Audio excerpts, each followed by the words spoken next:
Hi ladies. Okay, so here is today's blended cottage cheese bowl. It's a little bit quieter today than yesterday. I've had a couple questions about blending the cottage cheese. One, if you don't mind the texture, don't blend. I have not eaten cottage cheese pretty much my entire life. It has been my 48th year of my life when I finally started eating cottage cheese. I could not get past the texture. The curds in there, it was no for me. So if you don't mind the texture, don't blend.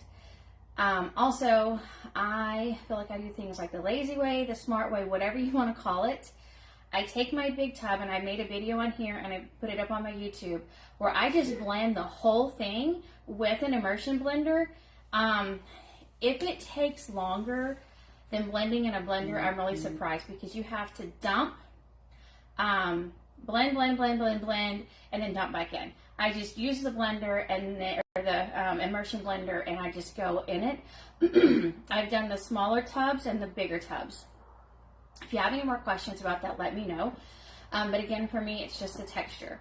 And so today I'm doing a Big Mac bowl. Excuse me. So I've already heated up my, this was the ground turkey from my meal prep video. That it just has onion and garlic and salt and pepper, just basic generic ingredients so that it can go any direction that I want. And then I added about 1 serving of the cottage cheese, and then heated all of this up in the microwave. I did the meat first because I do not want the cottage cheese to like separate, or I'm really weird about dairy. I'm not a huge dairy person, and so if it has any problems, I'm not gonna eat it. So just basic simple stuff. And then I'm going to be freezing the rest of my brown meat that I did on my meal prep so that I can use them next week so that it doesn't sit in my fridge and go bad. Excuse me, sorry. Okay, now I want this simple, I want it quick, I want it done. I don't have time. I'm running out the door as soon as I finish this video, and I just got home and showered and I'm doing this video, so I've got to make this quick. I have tomatoes here. Tomatoes definitely, and if I haven't had McDonald's in, I'm guessing 18 years, 19 years. I have not had McDonald's in forever.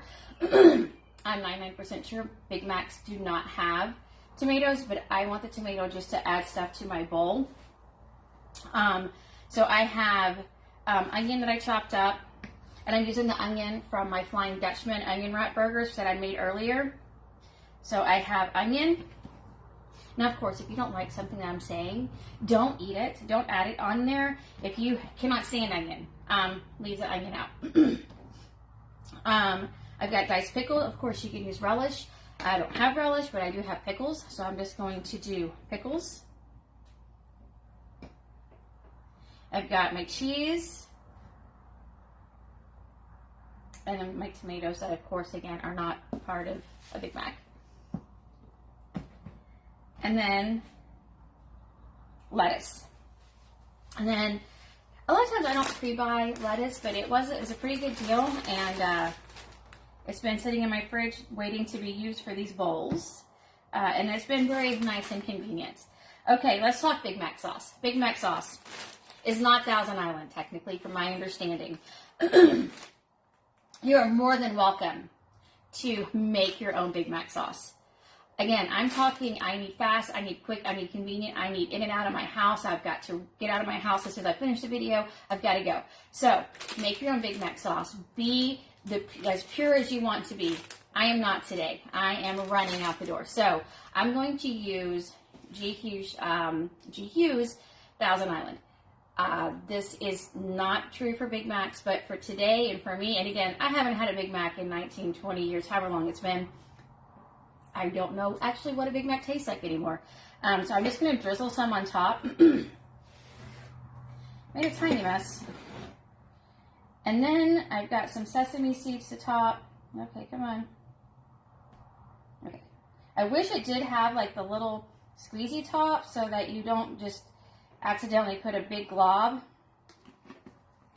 And then I've got some sesame seeds to sprinkle on top, which obviously are not important, but it's just part of the sesame seed bun that I do remember it does have. And that is it.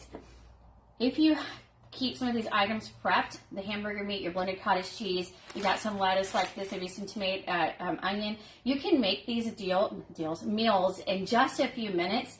Cleanup is like a couple minutes as well, and you've got high protein. Let's see, 2 tablespoons of GQs is 50 calories, 5 grams of fat. My meat was turkey, and then my cheese is full fat, max 100 calories, 6 grams of fat, and then the cottage cheese, whatever cottage cheese you use. Now, good culture, in my understanding, is superior. It is the best, it is the king, queen of all cottage cheese. In my small town, we do not have good culture.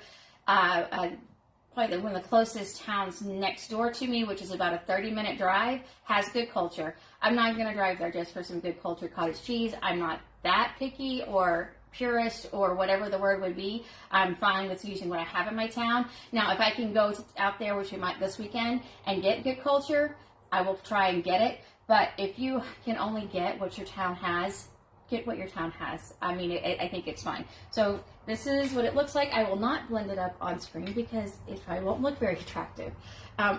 There it is, my Big Mac high protein Big Mac cottage cheese bowl. Thanks for watching. Hope you're having a great Friday. Bye.